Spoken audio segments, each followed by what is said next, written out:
isyu na to karong adlaw, yaw-yawan na asawa.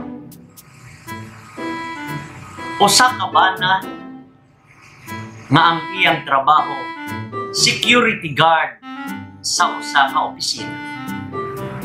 Tuod man kay security guard gabi na siya muuli o walay gabi sa iyang paguli nga dili muyaw-yaw ang iyang asawa. Usa ka gabi ni ana sa iyang paguli, gisugat na yun siya sa iyang asawa.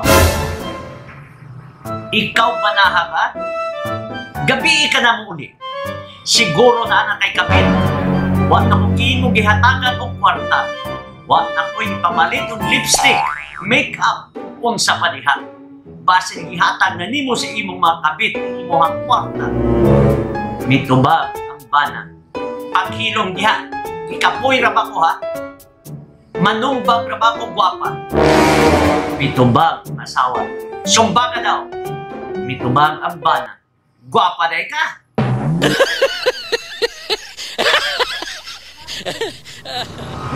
Mga pamalandong, ayaw dayiga ang imong kaugalingon. Pasagdi ang mga tao nga sila mismo ang maghukom.